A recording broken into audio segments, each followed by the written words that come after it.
Hello people and welcome back. I hope everybody is doing great, and in this video we'll be discussing about a worksheet that I've shared with you people. And जिसको worksheet नहीं मिली है आप लोग description में देख सकते हो, एक लिंक है जिसके अंदर मैंने ये वर्कशीट शेयर की है. आई वुड रिकमेंड कि आप लोग ये वर्कशीट पहले खुद से ट्राई करो, उसके बाद ही आप लोग ये वीडियो देखना. Also this video would be split up into two parts. पहले पार्ट में हम लोग half the worksheet which is the first 12 questions, and second part में हम लोग second half of the worksheet which is the next 12 questions करने वाले हैं. Also let me tell you, इस वर्कशीट में मैंने बहुत सारे MCQs नहीं डाले हैं. I just included 2 MCQs. वो भी इसीलिए डाले हैं ताकि मैं आपको ये बता सकूँ कि ऑप्शन एनालिसिस भी एक चीज़ होती है. मतलब सिर्फ आंसर मिल जाना for an MCQ question is not the thing. आपको ऑप्शंस भी एनालाइज करना पड़ जाता है काफ़ी बार जस्ट मैच करने के लिए ऑप्शंस. ओके, तो let us just start with question number 1 directly, and here we go. Question number 1 says कि if P, Q and R in continued proportion then which of them are true. So continued proportion है, इसका मतलब है P upon Q is equal to Q upon R. अब obviously option में मुझे कोई भी फ्रैक्शन चीज़ें नहीं दिख रही है, तो मुझे इसको भी एक सिंगल लाइन में लिखना पड़ेगा. So just multiply it. So P times R is equal to Q times Q which is Q square. Okay, अब ऐसा कोई भी ऑप्शन मुझे नहीं दिख रहा जो इससे मैच करे, लेकिन मैं ये सोच सकता हूँ कि कौन सा ऑप्शन क्लोज हो सकता है, और फिर उस ऑप्शन को चेक करेंगे हम लोग. तो आई कैन सी कि यहाँ पर मेरे पास जो आंसर मुझे मिला है इसके अंदर I can see a Q square very closely. Okay, वहाँ पर ऑप्शंस में देखेंगे तो option B and option D के अंदर हमारे पास Q स्क्वायर है, which means I definitely check option number B and option number D first. उसमें से कोई आंसर आ जाता है, बहुत अच्छी बात है, और अगर नहीं आ रहा तो फिर हम लोग option A and option C की तरफ बढ़ेंगे. Okay, so option B is Q is to R is equal to P square is to Q square. अब इस चीज़ में ना ही हम लोग कोई चीज़ कैंसिल कर सकते हैं, ना ही हम लोग कोई चीज़ मल्टीप्लाई कर सकते हैं. Nothing is gonna simplify over here, which means this option just goes away. Okay, let us check option D over here, which is P is to R is equal to P square is to Q square. Okay, अब इस option में मुझे तो दिख रहा है, अगर आपको नहीं दिख रहा तो आप क्या करो, इसको रेशियो के फॉर्मेट से हटा के एक फ्रैक्शनल फॉर्मेट में लिख लो. So it becomes P upon R is equal to P square upon Q square. Now we can directly see के ये वाला P और यहाँ से एक P कैंसिल हो सकता है. वैसे तो वेरिएबल्स कैंसिल होते नहीं है, लेकिन स्टिल यहाँ पर हम लोग थोड़ा सा काम चला लेंगे. Okay, and I can just send this Q square over here and the R over here on the numerator. So it becomes Q square is equal to P times R. और यही वो ऑप्शन है जो हमें select करना है. Option D इसका सही आंसर है, बिकॉज यही चीज़ हमें मिल गई थी एंड हमें ऑप्शन एनालाइज करना पड़ा सही आंसर पे पहुंचने के लिए. Okay, let us move ahead to the second question. Okay, now question number 2 says that given A1, A2, A3 dot dot dot dot and B1, B2, B3 dot dot dot dot are real numbers. ये कुछ दो ऐसे series हैं इन्होंने दिए हैं जो कि रियल नंबर्स की सीरीज हैं. And then it says such that A1 minus B1 is equal to A2 minus B2 is equal to A3 minus B3 and it keeps on going. तो बोला कि इन सीरीज के जो terms हैं उनके differences जो होंगे वो सब सेम होंगे. And then it says कि A1 minus B1, A2 minus B2, A3 minus B3 ये सब क्या होगा. क्या होगा मतलब दो ही चीज़ हो सकती है, बिकॉज ऑप्शन में दो ही चीज़ है. It is either a GP और it is an AP. Okay, अब ऑब्वियसली दो चीज़ों के सब्ट्रैक्शंस के आंसर्स डिफरेंसेस जो है वो हमेशा सेम आ रहे हैं. इसका डेफिनेटली यही मतलब होगा कि अगर डिफरेंसेस सेम आ रहे हैं तो ये ज्योमेट्रिक प्रोग्रेशन तो पक्का नहीं है, because it is only an AP which deals with addition and subtraction. GP जो है वो मल्टीप्लिकेशन एंड डिवीजन से डील करता है. तो option A and option C तो यहाँ पे डायरेक्टली एलिमिनेट हो जाता है. I have to look at option number B and option number D. अब मेरे हिसाब से इसका आंसर ऑप्शन नंबर डी होना चाहिए. इसका रीज़न ये है कि जो डिफरेंसेस है ना वो हमेशा सेम है. फॉर एग्जाम्पल अगर मैं एक AP लिख लूँ which looks like this 2 2 2 2 and it keeps on going. Now is this an AP? Yes, it is an AP. What is the common difference? The common difference is 2. Basically हर नंबर में अगर मैं 0 ऐड करूँगा, the common difference is 0 over here. Sorry, हर नंबर में अगर मैं 0 ऐड करूँगा तो मुझे अगला नंबर मिल जाएगा. या फिर उल्टा करके देख लो, any number minus the previous number, you will always guess the answer as 2. तो 2 minus 2 you'll always get the answer as 0. So 2 minus 2 0, 2 minus 2 0. कोई भी नंबर्स को सब्ट्रैक्ट करके देखो, आंसर इज ऑलवेज 0. मतलब इसका कॉमन डिफरेंस 0 होगा. तो इस वाले क्वेश्चन के अंदर भी हमें यही बोल रहा है वो कि जो डिफरेंसेस है ना वो हमेशा सेम आ रहे हैं. So if the differences are same that means difference मतलब AP होना चाहिए. सेम है डिफरेंसेस मतलब an AP with common difference equal to 0. तो इसका मतलब इसका ऑप्शन डी जो है वो करेक्ट ऑप्शन होना चाहिए. Okay, let us move ahead to the third question. Okay, question number 3 एक बार रीड कर लेते हैं हम लोग. It says a shopkeeper marked a pressure cooker at rupees 1800. The rate of GST on the pressure cooker is 12%. The customer has only 1792 rupees with him. and he requests the shopkeeper to reduce the price so that he can buy the cooker in 1792 rupees. What % discount must the shopkeeper give? Okay. तो यहाँ पर हो ऐसे रहा है कि एक इंसान कोई चीज़ खरीदने जा रहा है दुकान में और वो जो चीज़ है उसका लिस्टेड प्राइस 1800 रुपीज़ है एंड इसके ऊपर 12% GST लगने वाला है, ये हमें पता है. ओके. लेकिन वो इंसान के पास ना 1800 रुपीज़ तो छोड़ दो, प्लस द टैक्स छोड़ दो, उसके पास उससे भी कम पैसा विच इज 1792 रुपीज़ ही है उस इंसान के पास पे करने के लिए. अब हमें ये पूछ रहा है क्वेश्चन कि इसमें कितना डिस्काउंट लगाना पड़ेगा, कितना % डिस्काउंट लगाना पड़ेगा ताकि उसको ये चीज़ जो है 1792 में मिल जाए. Now the most important thing over here is you have to keep in mind कि डिस्काउंट्स जो भी होते हैं वो हमेशा टैक्स कैलकुलेशन से पहले होते हैं. तो मतलब मुझे डिस्काउंट करना पड़ेगा, जो भी डिस्काउंटेड अमाउंट रहेगा उस पर टैक्स लगाना पड़ेगा. तो ये अगर आइडिया आप लोग को क्लियर है तो मैं ये बोल दूं कि जिस प्राइस में मैं लेने वाला हूं, मतलब 1800 नहीं, उससे कम प्राइस में, उस प्राइस को मैं x मान लेता हूं. सो it would be x plus 12% of x. तो जितना भी अमाउंट रहेगा x उसका और 12% ऐड करेंगे, GST जो लगेगा, and that should be equal to 1792. Okay. So that is the price. तो अगर मुझे x का वैल्यू मिल गया तो मुझे इतना तो पता चल जाएगा कि मैं किस प्राइस में उसको खरीदना चाह रहा हूँ. उसके बाद कितना % है दैट इज वेरी इजी, हम लोग ने बचपन में किया था ये. Okay. So what I do over here is I just write it as x plus 12/100 of का मतलब multiplication x is equal to 1792. Okay. इन दोनों में से I can take an x common. पहले टर्म में से I will be left with 1 plus दूसरे टर्म में से 4 times 3 is 12, 4 times 25 is that thing. So it becomes 3/25 जो बचेगा सेकेंड टर्म में से, and that is equal to 1792. Okay. इसको जब हम सिंप्लीफाई करेंगे तो it becomes x times 25 1 25, 25 plus 3 is 28. So it becomes 28/25 and that is equal to 1792. इसको हम सिंप्लीफाई करने की कोशिश करते हैं. So it would be 4 times 7 is 28, 4 times 4 is 16, बचेगा 1, 4 times 4 is 16, बचेगा 3, 4 times 8 is 32. This definitely goes in 7's table also. So 448 over 7 is just 1 minute, 64. So this and this goes 64. So now I am left with x is equal to 64 times 25. अब 64 को 25 से multiply करो या 64 को 16 into 4 लिखो. So I'll just prefer writing it as 16 into 4 into 25, ताकि ये 4 और 25 100 बन जाए, ताकि मेरा फाइनल आंसर जो है वो 1600 बने. तो 1600 is the price at which I am trying two by the thing, ताकि इस पे GST 12% लग के मुझे 1792 में वो चीज़ मिल जाए. नाउ द क्वेश्चन सेज कि इसको कितना % डिस्काउंट लेना पड़ेगा. तो % डिस्काउंट कैलकुलेट करने के लिए we just have to do कि the difference amount. Okay. So the difference amount is 200. 1800 में वो लिस्टेड था, लेकिन मैंने क्या किया, 1600 में लेने की कोशिश की. So the difference amount upon the actual amount which is 1800 and then you multiplied by 100. Okay. So I can get rid of the zeros. तो 2 of the zeros from here and 2 of the zeros from here can just go away. So I'm left with 200 over 18. Okay. So 200 over 18 can directly be done over here, which is 11.11%. Okay. So it is 11.11%.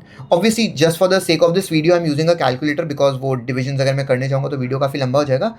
आप लोग को तो calculator नहीं use करने मिलेगा, so you can just manually do it. Okay.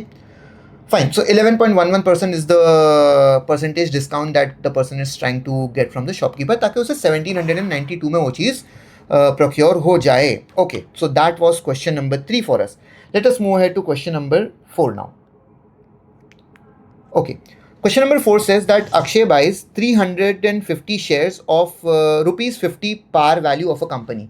Now rupees 50 par value का मतलब होता है face value. So I'll just write the data over here that the face value is rupees 50. Okay. And then it says that the dividend declared by the company is 14%. तो इस पे dividend percent भी हमें पता है. Dividend declares is 14%. And then it says if his return percent from the shares is 10%, मतलब इसको return जो है वो 10% मिल रहा है. So it says find the market value of each share. This is a very easy question actually because हमारे पास एक simple सा formula है. The formula says D% into FV is equal to R% into MV. FV is the face value, MV is the market value. Okay. D%. How much is D? 14.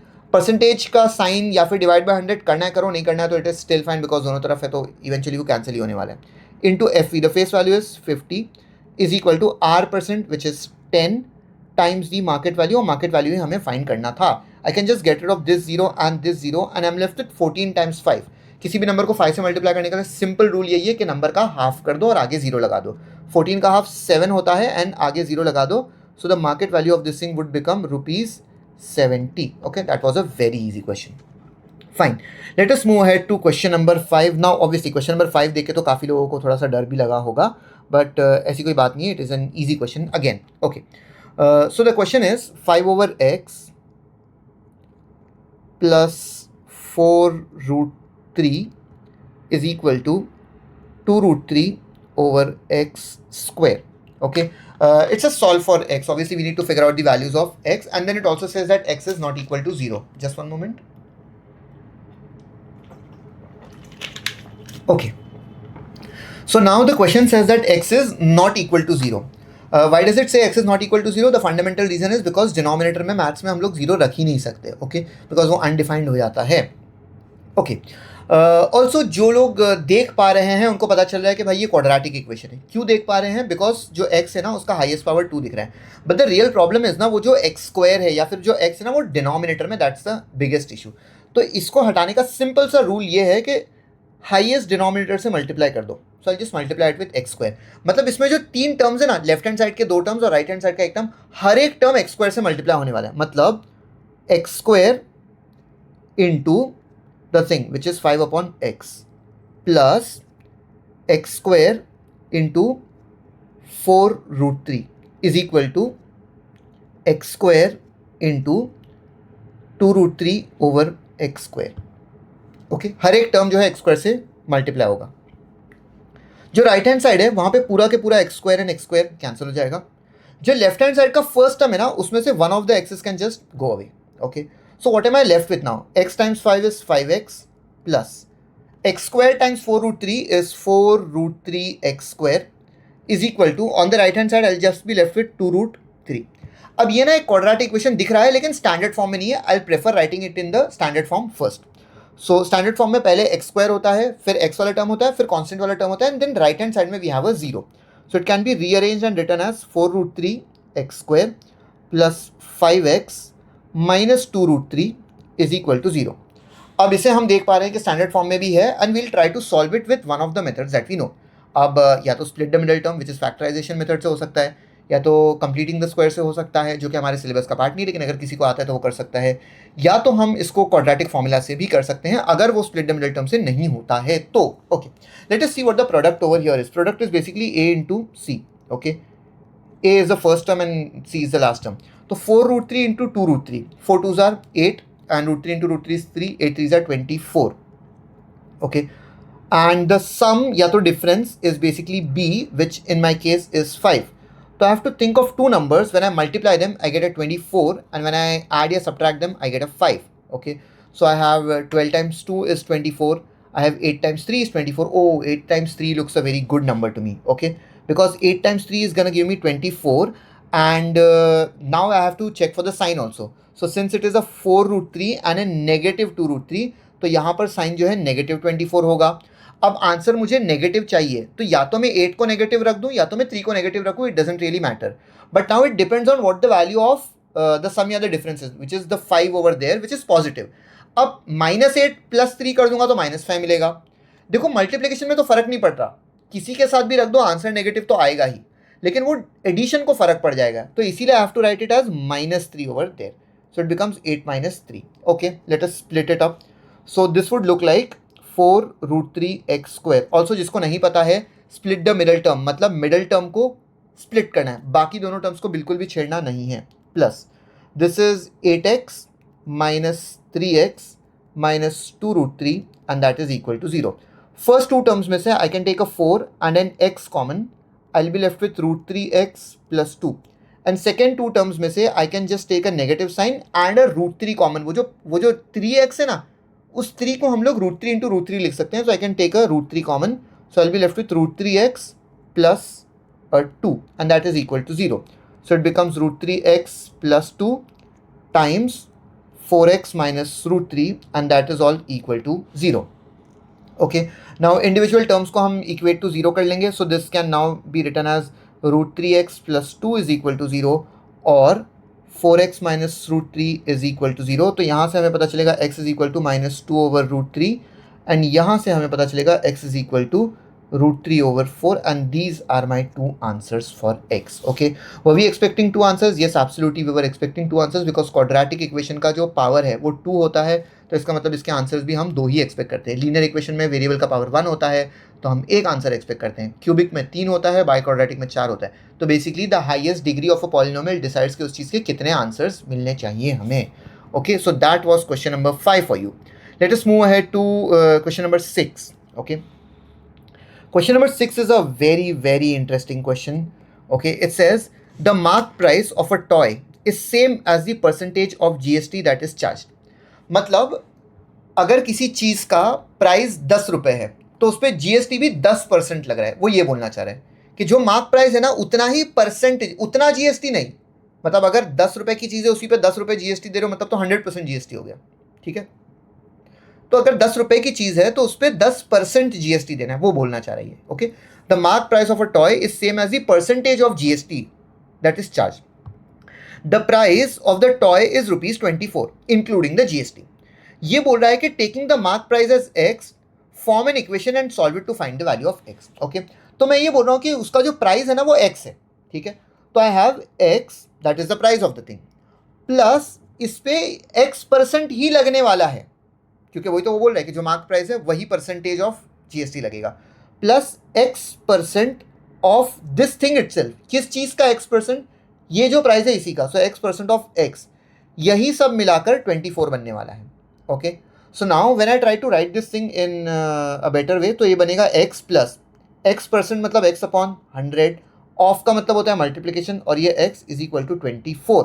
Okay, so I can see that this thing becomes x plus x times x is an x square upon 100 and that is equal to 24. Oh my god, what looked like a question from GST and that chapter, मतलब commercial mathematics से उठ के हम suddenly quadratic equation पर पहुंच गए. ऐसा पहली बार तो ऑब्वियसली नहीं हो रहा, लेकिन या this is not what was expected, right. ठीक है, कोई दिक्कत नहीं. अच्छा, as you remember in the previous question मैंने बोला था कि जो डिनोमिनेटर होते हैं वो थोड़े से दिक्कत देते हैं. तो क्या करेंगे हम, डिनोमिनेटर जो होता है उसी से पूरे के पूरे इक्वेशन को मल्टीप्लाई कर दो.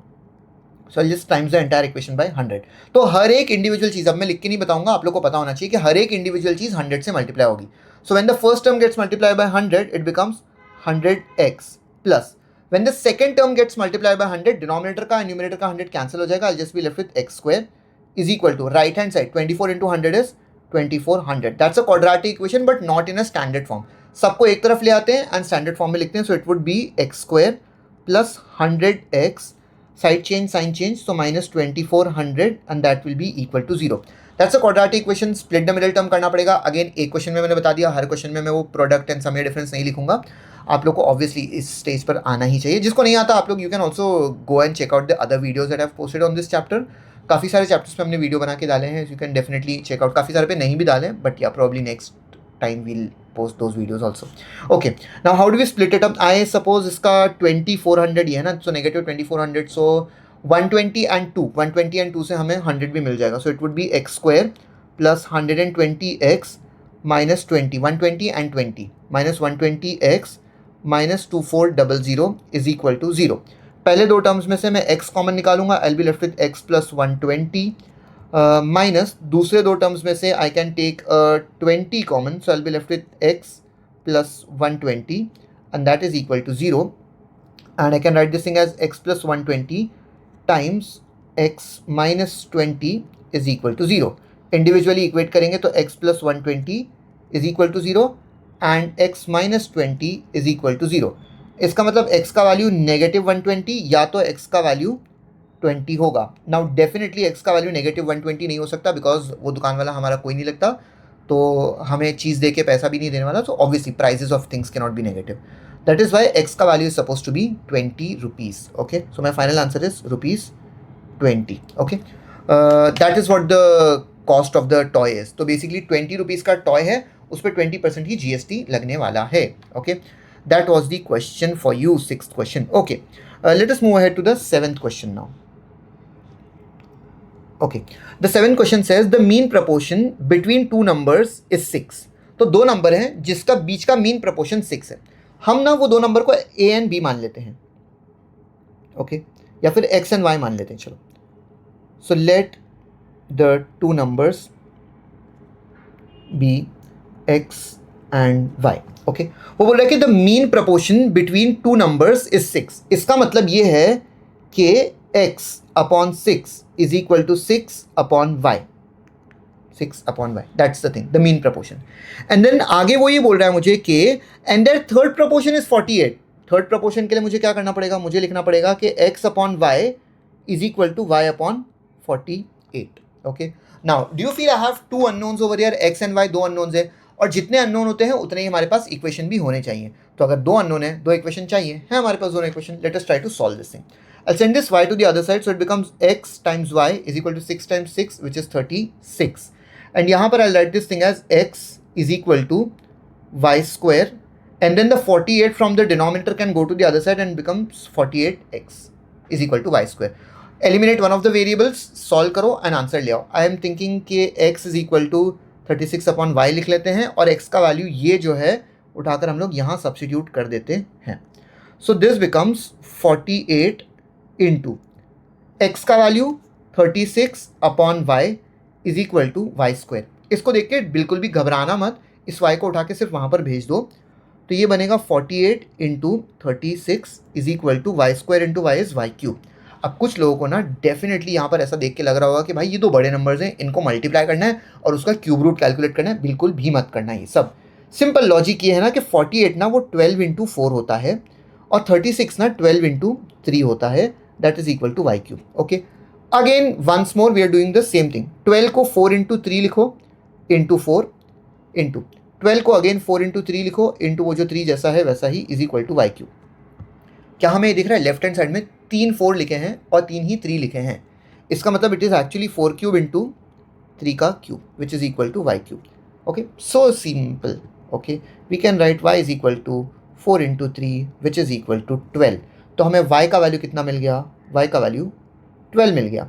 एंड अगर y का वैल्यू 12 है, इसी को उठा के मैं यहाँ पर सब्स्टिट्यूट अगर कर दूँ तो हमें x का वैल्यू 3 मिल जाएगा. So the two numbers are 3 and 12 respectively. Okay, let us move ahead, and this was question number 7, I suppose. Yes, this was question number 7. Now we'll do question number 8.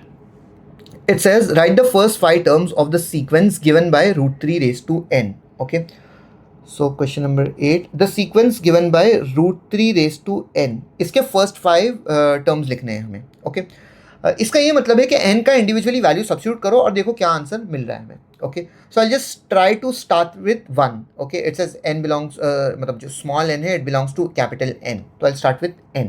Okay, so it becomes root 3 raise to 1 which is root 3. Then it is root 3 raise to 2. Root 3 का square is 3. Then it is root 3 का cube. So root 3 का cube is 3 root 3. Next one is root 3 raised to 4, which is 3 into 3, because root 3 को 4 बार multiply करेंगे, which becomes 9. And the last one is root 3 raised to 5, which is basically 9 root 3. So those are the first 5 terms. उसको horizontally भी लिख लेते हैं हम लोग. So it becomes root 3,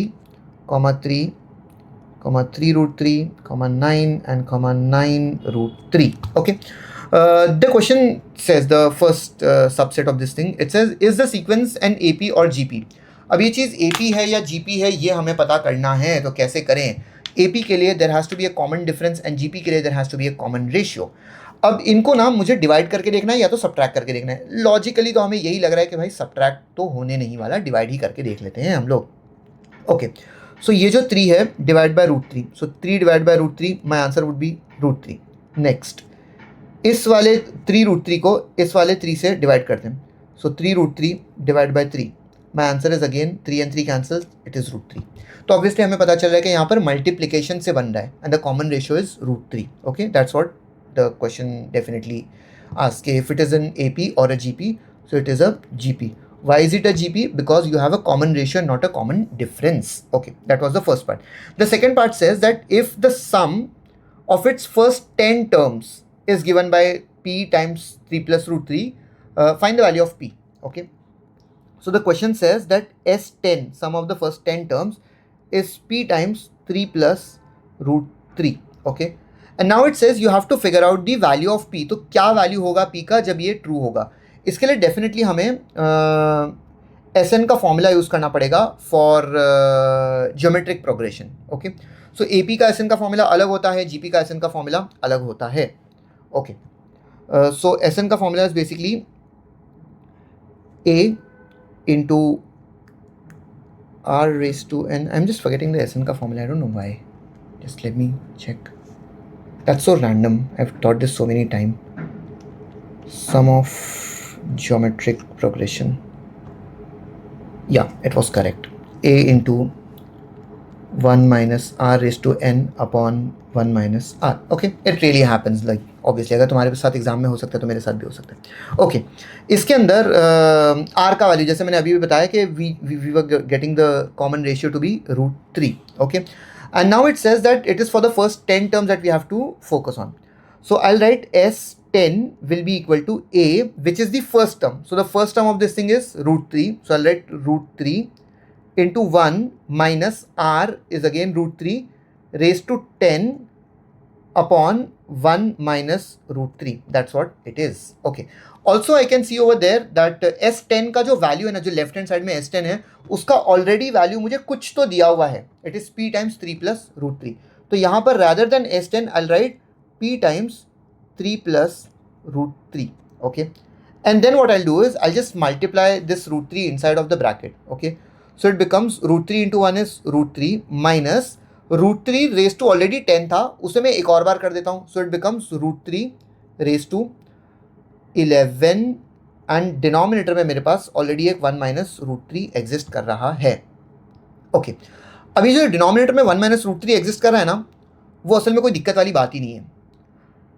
trick यहाँ पर ये है कि जो लेफ्ट हैंड साइड में P के बाजू में लिखा है ना वो चीज़, उसको उठा के राइट हैंड साइड में भेज देना है हमें. ओके.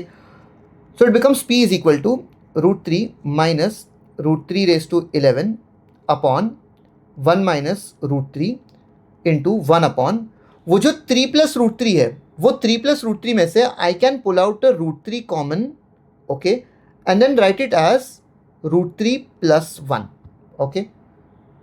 इससे फ़ायदा क्या होगा हमारा? इससे हमारा ये फ़ायदा होगा कि I am going to rearrange this thing. Look very carefully. I am going to rearrange this thing and write it as √3 minus √3 raise to 11. अच्छा, ये जो मैंने √3 को अंदर मल्टीप्लाई किया ना, वो उतना ज़रूरी नहीं था. I was not very much aware of this thing कि मुझे एक √3 आंसर में मिल जाएगा डिनोमिनेटर में जो कैंसिल होगा, विच इज स्टिल फाइन. चलो, I just move ahead with what was actually written there.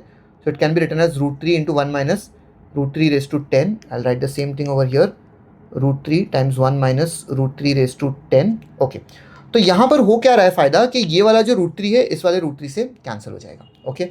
And I'll be left with 1 minus √3 raised to 2 raised to 5. I hope that is clear. क्योंकि मैंने √3 का जो power है 10 उससे 2 into 5 लिख लिया ताकि √3 का स्क्वायर जो है वो 3 बन जाए.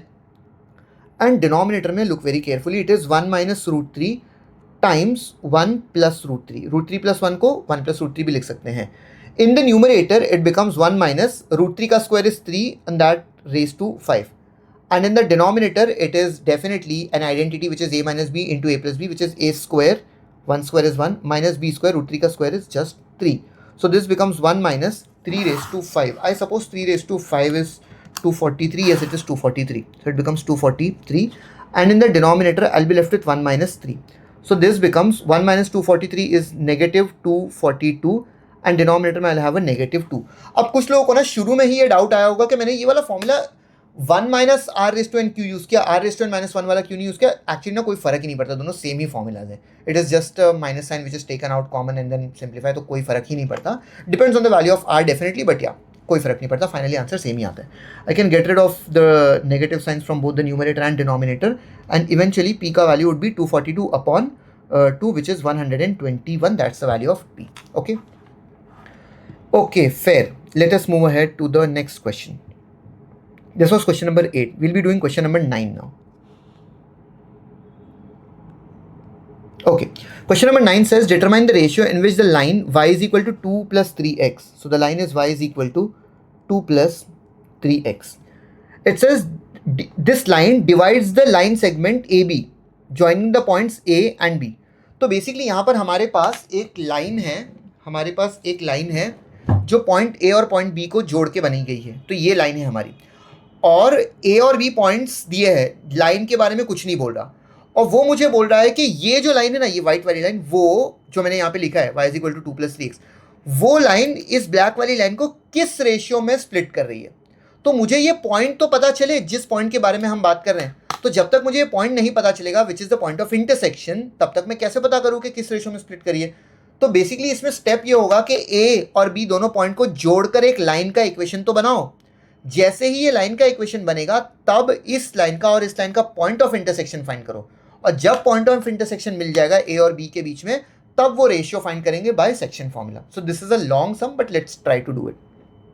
Okay, so I have my points which is A and B. So A is given to me as -3,9. -3,9 है A, and the second point which is B, which is given to me as 4,2. Okay, 4,2. अच्छा, अब हमारी जो line है जो y = 2 + 3x, वो ये line है कोई तो ऐसी. Okay, this is the line that I am talking about, जिसके बारे में बोल रहा है कि वो ये लाइन इसको कितने रेशियो में स्प्लिट करिए. I just point it over here कि this is the line. Okay, अब ये कोई तो पॉइंट ऑफ इंटरसेक्शन होगा. वो पॉइंट ऑफ इंटरसेक्शन हमें कहाँ से मिलेगा? इन दोनों लाइंस को साइमल्टेनियसली सॉल्व करके ही मिलने वाला है. ओके, पहले तो ए बी लाइन का इक्वेशन फाइंड करना पड़ेगा, जिसमें हमें ऑब्वियसली दिख रहा है ए एक पॉइंट है, बी एक पॉइंट है, मतलब एक पॉइंट और एक पॉइंट, यानी 2 पॉइंट. तो हमें 2 पॉइंट फॉर्म यूज करना पड़ेगा by 2 point form. Now 2 point form is y - y1 upon y1 - y2 is equal to x - x1 upon x1 - x2. इसे हम x1, y1 मान लेते हैं, एंड इसे हम x2 एंड y2 रिस्पेक्टिवली मान लेते हैं, just substituting the values over here.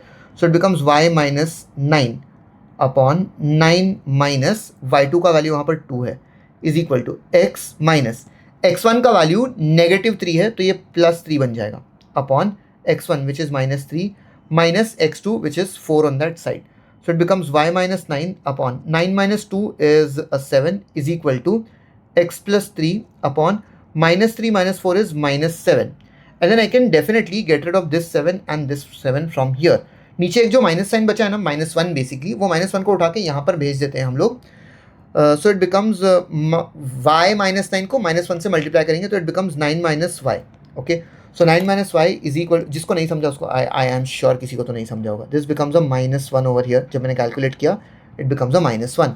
उस -1 को उस तरफ भेज देंगे. So -1 times y - 9 is equal to x + 3. तो जब मैं ब्रैकेट ओपन करूँगा तो it becomes 9 - y is equal to x + 3. Okay, so what I can do is I can send everything to the other side. So it becomes 0 is equal to x plus y. 9 वहाँ जाएगा तो -9 हो जाएगा. So it becomes 3 - 9 which is -6.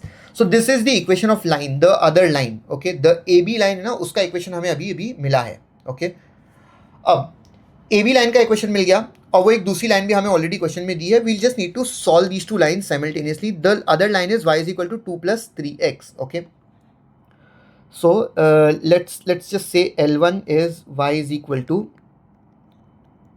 2 + 3x and line AB is x plus y minus 6 is equal to 0.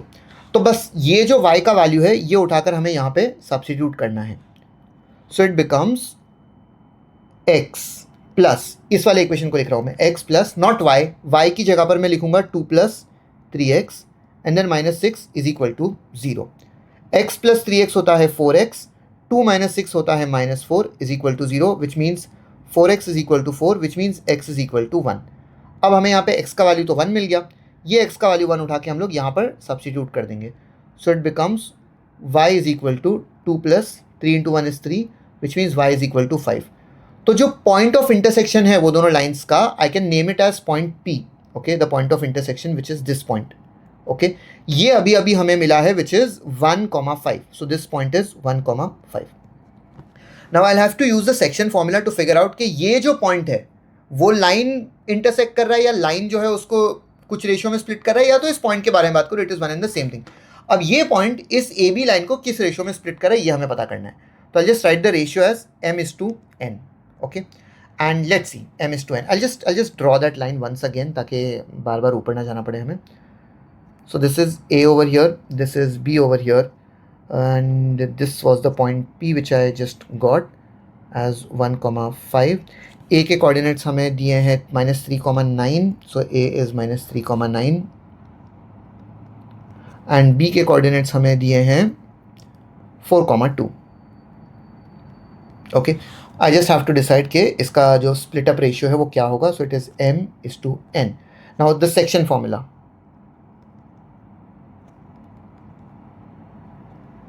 what's the section formula? It is basically mx2 plus nx1 upon m plus n, okay, comma my2 plus ny1 upon m plus n. ये किसके बराबर होता है? Let me just shift this a little bit up.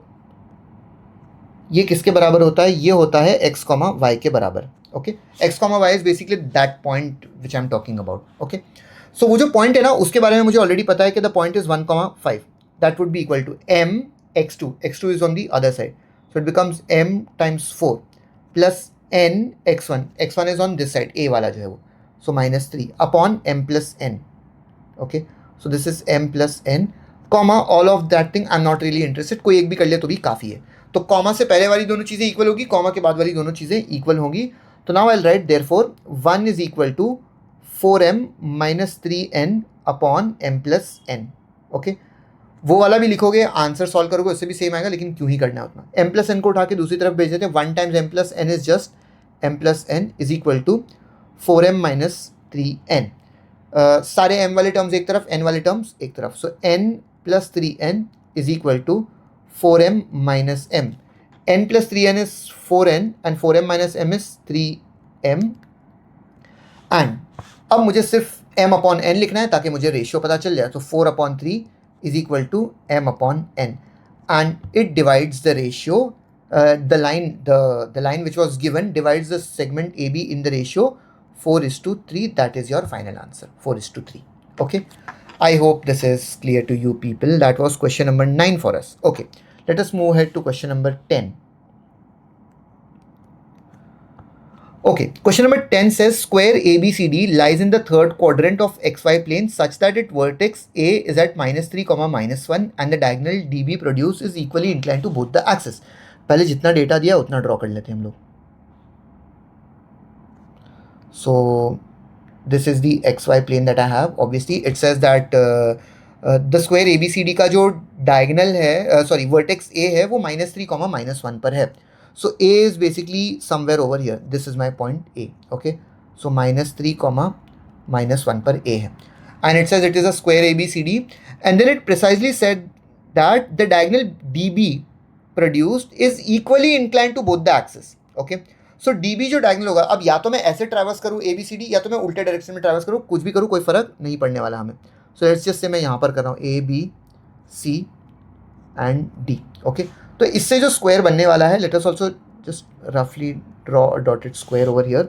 ठीक है, तो ये जो स्क्वायर है, इस स्क्वायर का जो डायगोनल डीबी है, उस डायगोनल के बारे में बोल रहा है कि it is equally incline to both the axis. Okay, मतलब जितना एक्स एक्सिस में इंटरसेक्ट कर रहा होगा जिस इंटरसेप्ट पर, उतना ही वाई एक्सिस में भी इंटरसेप्ट कर रहा होगा वो. ओके, तो इक्वली इंक्लाइंड है, मतलब उसका जो थीटा है ना angle, it has to be 45. लेकिन हम बहुत ही क्लियरली देख पा रहे हैं यहाँ पर. अच्छा, irrespective of I write it as A B C D या ए बी सी डी, ऐसे कुछ किसी भी डायरेक्शन में लिखो, वो जो लाइन है ना इक्वली इंक्लाइन तो है, लेकिन it is a downward sloping line. ठीक है, अगर कोई चीज़ डाउनवर्ड स्लोपिंग होती है ना तो उसका जो एंगल होगा वो 45 डिग्री नहीं हो सकता, because I just take that line and I measure from there, it is not 45 degree, it is 135 degree. Okay, so इसका स्लोप जो होगा ना वो -1 के बराबर होगा. ठीक है, it says determine the slope of BD. Okay, so slope of BD is -1. Equally inclined होता अगर अपवर्ड स्लोपिंग होता तो हम 1 लिखते. Since it is downward sloping, equally inclined है, इसीलिए हम लोग ने उसका आंसर -1 लिखा है. ओके, तो slope of BD is equal to -1. That's it. Okay, the next question, it says equation of AC लिखो। अच्छा, इक्वेशन ऑफ AC से इस पहले वो मुझे ये भी बोल रहा है कि the diagonal AC and BD meets eight point P which is -2, -2। मतलब जो दूसरा डायगोनल है AC और ये जो डायगोनल है, ये दोनों डायगोनल्स ना एक बीच में एक पॉइंट है P, उस वाले पॉइंट पर इंटरसेक्ट कर रहे हैं।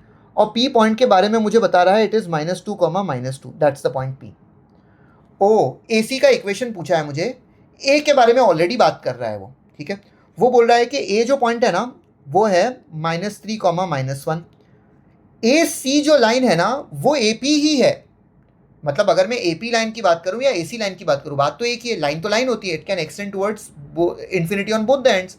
तो मैं बोलूँ कि ओके, एक पॉइंट A है, दूसरा पॉइंट C ना लेके मैं एक पॉइंट P कंसिडर कर लेता हूँ विच इज -2, -2, ठीक है। इस वाले जो दो पॉइंट्स है इनको मिलाकर मुझे अब इक्वेशन ऑफ लाइन बनाना है। Now the fair thing over here is, अगर उसने मुझे P पॉइंट के बारे में नहीं भी बोला होता ना, तब भी I should have been able to figure out the equation of AC, diagonal AC without using P also, ठीक है।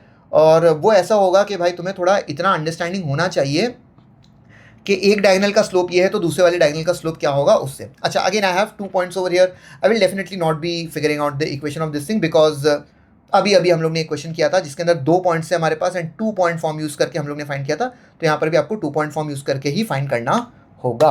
Okay, that is it with this question which is question number 10। This is the only question that I am not completing but that's fair enough. Okay, question number 11 पे पढ़ते हैं हम लोग। It says the mean of 5, 7, 8, 4 and M is N। ये वाले question में ना पढ़ने की इतने लोग गलती कर लेते हैं। आपको धीरे धीरे क्वेश्चन पढ़ना है और समझना है कि अच्छा ओ यहाँ पे एक स्टॉप है, एक ब्रेक है। Okay, so it says the mean of 5, 7, 8, 4 and M। किसकी बात कर रहा है? 5, 7, 8, 4 और M। ये सब का मीन जो है वो N है। इन चीज़ों का, ये कितनी चीज़ें? 5 चीज़ें, इनका मीन N है। एक और चीज़ मुझे बोल रहा है कि 5, 7, 8, 4 और N, इसका मीन जो है 5, 7, 8, 4 M एंड N, M और N, इसका मीन जो है वो M के बराबर है। Just read the question again. It says the mean of 5, 7, 8, 4 and M। ये 5 चीज़ों का mean is N and the mean of 5, 7, 8, 4 M and N, ये 6 चीज़ों का मीन जो है वो M के बराबर है। वो बोला है कि find the value of M and N। ठीक है, सिंपल सी चीज़ है कि कुछ चीज़ें हैं उसके मीन के बारे में बात करें। मीन का सिंपल फॉर्मूला हमें इजी फॉर्मूला पता है। मीन को x बार से रिप्रेजेंट करते हैं। So mean is basically sum of observations upon total number of observations, that is the formula for mean. पहले केस के लिए भी करेंगे, सेकंड केस के लिए भी करेंगे। चलो, the first scenario, mean already दे दिया मुझे, उसका मीन क्या है? N है उसका मीन। तो मीन, अच्छा मीन की जगह N लिख लिया। क्या होता है मीन? सम ऑफ ऑब्जर्वेशन, मतलब सबको ऐड करो। सो 5 + 7 + 8 + 4 + M upon the number of observations, मतलब कितने लोग हैं ये, तो ये 5 लोग हैं, divided by 5, that's it, simple. Okay, let us just try to simplify this thing. 7 और 5 12, 12 और 8 20, 20 एंड 4 इज 24। जिसको नहीं समझा हिंदी में तो ऑब्वियसली इंग्लिश में you can add it up. Okay, so this is 24 + M upon 5 and यहाँ पर N है। Just send this 5 to the other side और let us just keep it that way for now. N is equal to something, हमें एक equation मिल गया है। दूसरा equation हम फिगर आउट करने की कोशिश करते हैं from the second data. The second data says कि ये जो चीज़ है ना, ये सब का मीन M है। तो लेट ओके M है इसका मीन, तो write M is equal to what? Sum of observation, मतलब इन सब को ऐड करो, which is 5 + 7 + 8 + 4 + M + N upon the total number of observation, मतलब how much ever these are. तो कितने लोग हैं हमारे पास? 6 लोग हैं। So I just write divide by 6। Okay, let us add the things again. तो again 5 + 7 is 12, 12 + 8 is 20 and that still obviously becomes 24. So it becomes 24 + M + N upon 6 और यहाँ पर ये हमारे पास M है।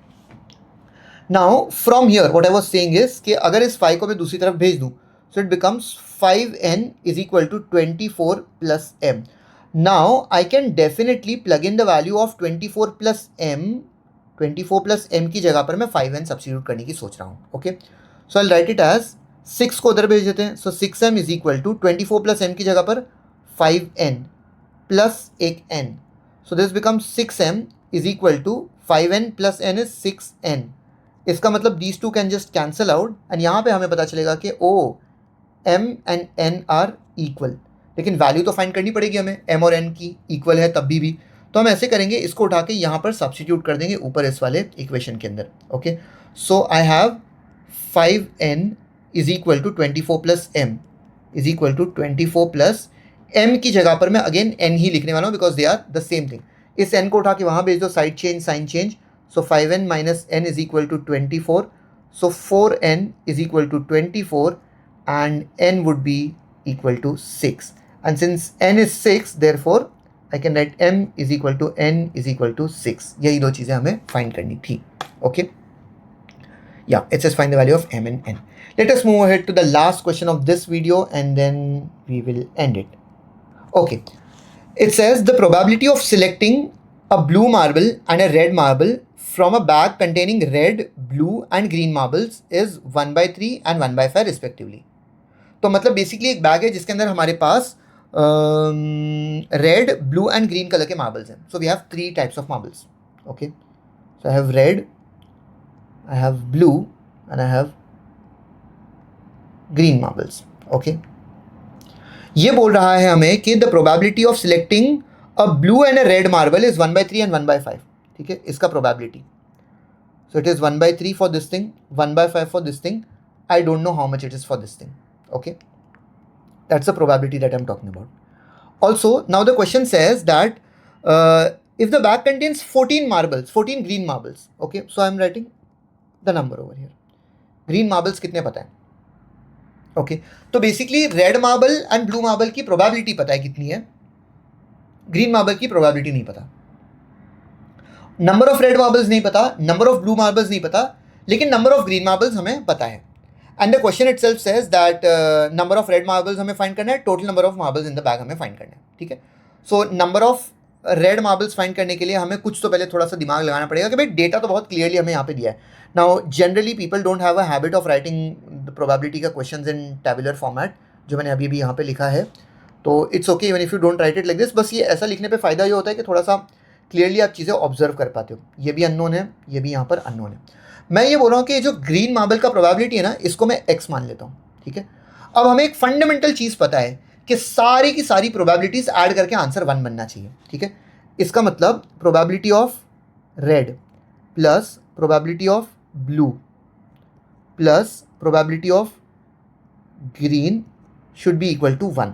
Okay, which means 1/3 plus 1/5 plus x should be equal to 1. So 5 times 1 is 5, 3 times 1 is 3, so it becomes 8/15 plus x is equal to 1. So this becomes x is equal to 1 minus 8/15. So it is 7/15.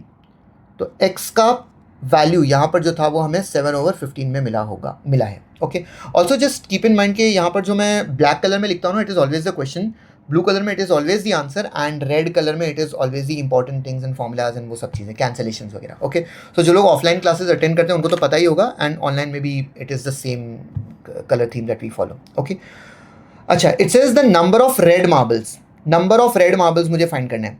अच्छा, मुझे number of green marbles दिया हुआ है, तो can I now से के कितने तो टोटल नंबर ऑफ मार्बल्स होंगे. ओके, तो I can say 7/15 of total, 7/15 of total should be equal to 14. Because देखो ना, ग्रीन का प्रोबेबिलिटी 7/15 है और ग्रीन है कितने, 14 है.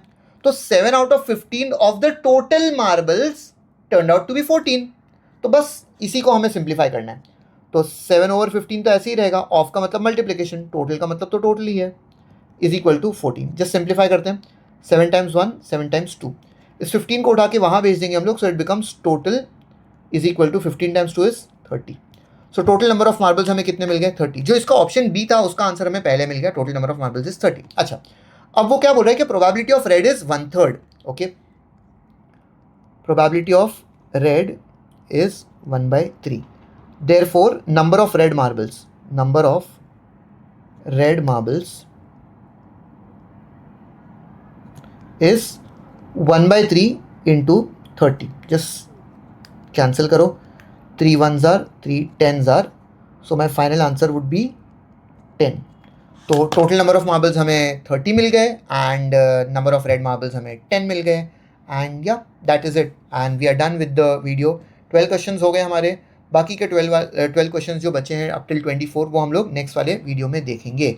स्टे कनेक्टेड एंड जिन लोगों ने भी मतलब अच्छे से पढ़ा नहीं है अभी तक and you just want to still study, there are so many videos lying on the channel. आप लोग जाके वीडियोज़ देखिए and also check us out on Instagram. It is the same username. It is maybe Ismail for my account and Kitex Academy for the Academy's account. You can check it on Instagram. वहाँ पे हम लोग काफ़ी सारी interesting चीज़ें यहाँ वहाँ की डालते रहते हैं.